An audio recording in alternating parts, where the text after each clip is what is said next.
श्री स्वामी समर्थ. नमस्कार. मी नंदिनी माझ्या यूट्यूब चॅनलवर तुमचं खूप मनापासून स्वागत करत आहे. तुमच्या मनातील सर्व चांगल्या इच्छा स्वामी महाराज पूर्ण करो ही स्वामींच्या चरणी प्रार्थना करते आणि आजच्या व्हिडिओला सुरुवात करते. तत्पूर्वी तुम्ही जर चॅनलवर नवीन असाल तर चॅनलला सबस्क्राईब करा. त्याचबरोबर शेजारचं जे बेल आयकॉनचं बटन आहे ते प्रेस करा, जेणेकरून मी जेव्हा नवीन व्हिडिओ अपलोड करेन त्याचं नोटिफिकेशन तुम्हाला मिळेल आणि तुम्ही एकही व्हिडिओ मिस करणार नाही. तर चला करूया व्हिडिओला सुरुवात.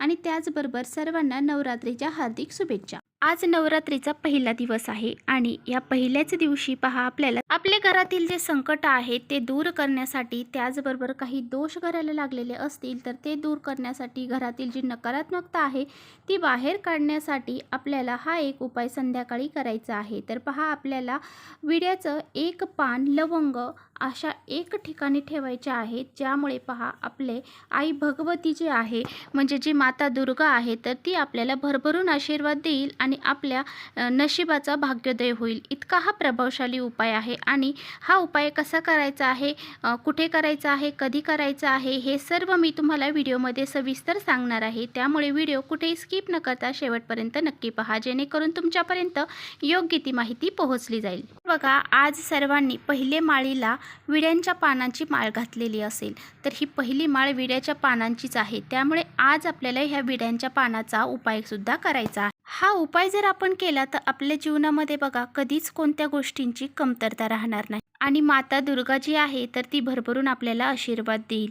तर पहा, ही घटस्थापना जी आहे तर हे घटस्थापनाचे जे 9 दिवस आहेत तर ते आपल्या कुलदेवीचे कुलाचार करण्याचे दिवस आहेत. त्यामुळे ही जी कुलदेवी असते ना ती आपल्या कुळाचं रक्षण करत असते, त्यामुळे तिचा कुलाचार आपल्याला करायचा असतो. तर बघा, बऱ्याच वेळा काय होतं, आपण जे वर्षातले हे 9 दिवस असतात ना, ह्या 9 दिवसातच जास्त करून आपल्या कुलदेवीची सेवा करत असतो, उपाय करत असतो आणि तिचा मानसन्मान करत असतो. तर पहा, प्रत्येकाच्याच घरामध्ये घट बसला जात नाही. बऱ्याच जणांच्या घरामध्ये घट बसवतात आणि बऱ्याच जणांच्या घरामध्ये घट बसवला जात नाही. तर ज्यांच्या घरामध्ये घट बसवला आहे आणि ज्यांच्या घरामध्ये बसवला नाही तरीसुद्धा तुम्ही हा उपाय करू शकता. ह्या उपायामुळे बघा तुमच्यावरती आई भगवतीची, आपली जी कुलदेवी आहे तर तिची कृपा आशीर्वाद राहणार आहे. तर पहा, ह्या विड्याच्या पानांचा काय उपाय करायचा आहे, कसा करायचा आहे तर ते आता बघूया. आज जर तुम्हाला हा विड्याच्या पानाचा उपाय करणं जमलं नाही तर मग तुम्ही ह्या 9 दिवसामध्ये हा उपाय कधीही करू शकता. हा उपाय जर तुम्ही एकदा करून बघितला ना तर तुम्हाला लगेचच अनुभव येतील की हा उपाय केल्यामुळे तुमच्या जीवनामध्ये जे काही संकट, अडचणी, दोष आहेत तर ते दूर झालेले आहेत हे तुम्हाला नक्कीच जाणवेल. तर बघा, आपल्याला ह्या उपायासाठी काय लागणार आहे तर आपल्याला 3 लवंगा ह्या उपायासाठी लागणार आहेत. त्याचबरोबर एक विड्याचं पान आपल्याला घ्यायचं आहे. तर पहा, तुम्ही जर घरामध्ये घट बसवलेला असेल तर तुम्ही ह्या घटाच्या समोर बसायचं आहे आणि तिथे हा उपाय करायचा आहे. आणि जर तुम्ही घट नसेल बसवला तर तुम्ही देवघरासमोर सुद्धा हा उपाय करू शकता. तर पहा, एक प्लेट आपल्याला घ्यायची आहे आणि ह्या प्लेटमध्ये हे नागवेलीचं एक पान आपल्याला ठेवायचं आहे आणि त्यानंतर त्यावरती ह्या 3 लवंगा ज्या आपण घेतलेल्या आहेत त्या ठेवायच्या आहेत. आणि लवंगा घेताना आपल्याला चांगल्याच लवंगा घ्यायच्या आहेत, त्या कुठे तुटलेल्या आहेत, फुटलेल्या आहेत किंवा त्याचं समोरचं फूल नाही असं लवंगा आपल्याला घ्यायचं नाही. त्याला समोर फूल असेल अशाच लवंगा आपल्याला 3 घ्यायच्या आहेत. आणि त्यानंतर त्यावरती आपल्याला हळदी कुंकू वाहायचं आहे, अक्षदा अर्पण करायचे आहे. त्याचबरोबर त्यावरती 1 रुपयाचं नाणं देखील आपल्याला ठेवायचं आहे. आता तिथेच बसून आपल्याला तर पहा, सिद्धकुंचिका स्तोत्र जे आहे तर त्याचं आपल्याला पठण करायचं आहे. तर हे देवघरासमोर आपण जिथे घट बसवलेला आहे त्याच्यासमोर बसायचं आहे आणि ह्या सर्व गोष्टी करायच्या आहेत आणि सिद्धकुंचिका स्तोत्र आपल्याला म्हणायचं आहे. तर हे सिद्धकुंचिका स्तोत्र जे आहे तर ते आपल्याला 3 वेळा पठण करायचं आहे.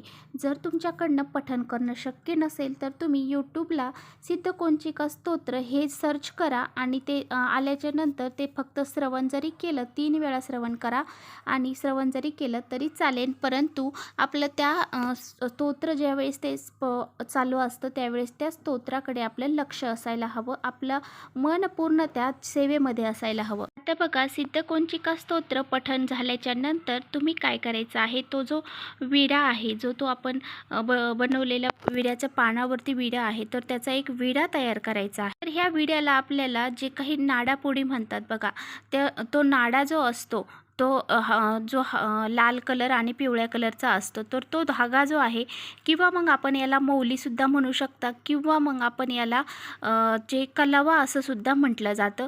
तर हे आपल्याला त्या विड्याला गुंडाळायचं आहे. जर तुमच्याकडे ही मौली किंवा हा धागा नसेल, तर मग तुमच्याकडे जो व्हाईट कलरचा धागा आहे घरामध्ये, तर तो धागा घ्यायचा, त्याला हळद कुंकू लावायचा आणि तो धागा आपल्याला त्याच्यावरती गुंडाळायचा आहे. आता बघा, हे जे विडा आपण तयार केलेला आहे, तर हा विडा आपल्याला दुर्गा मातेचं मंदिर जिथे असेल, तर कोणत्याही देवीचं मंदिर असू द्या, त्या देवीच्या मंदिरामध्ये जाऊन तिथे देवीच्या चरणाशी आपल्याला हा विडा अर्पण करायचा आहे. हाताने तुम्ही हळदी कुंकू, अक्षदा, फूल हे सुद्धा घेऊन जा. त्याचबरोबर एक तुपाचा दिवा त्या मंदिरामध्ये तुम्ही लावा. आता बघा, बऱ्याचशा ठिकाणी जागोजागी पहा, प्रत्येक कॉलनींनी म्हटलं तरी चालेल की एक एरियामध्ये अशा देवीच्या मूर्ती बसवलेल्या असतात.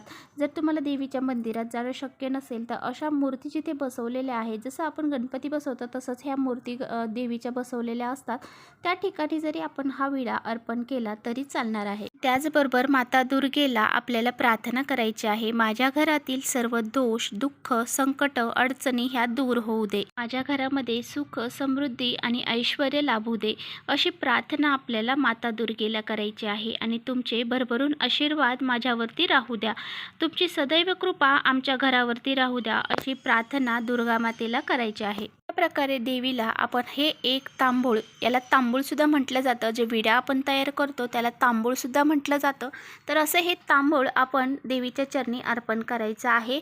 आणि पहा, अशा पद्धतीने जेव्हा तुम्ही देवीला हे विड्याचं पण अर्पण करताना, तर देवी ही आपल्यावरती खूप प्रसन्न होईल आणि आपल्यावरती कृपा आशीर्वाद देईन, आपल्या घरातले जे काही संकट आहेत, दोष आहेत, ते दूर करील आणि सदैव आपल्यावरती प्रसन्न राहील. तर असा होता हा आजचा व्हिडिओ आवडला असेल तर नक्की लाईक करा. चॅनलवर नवीन असाल तर चॅनलला सबस्क्राईब करा. परत भेटूया अशा छानशा व्हिडिओसोबत. तोपर्यंत श्री स्वामी समर्थ. जय माता दी.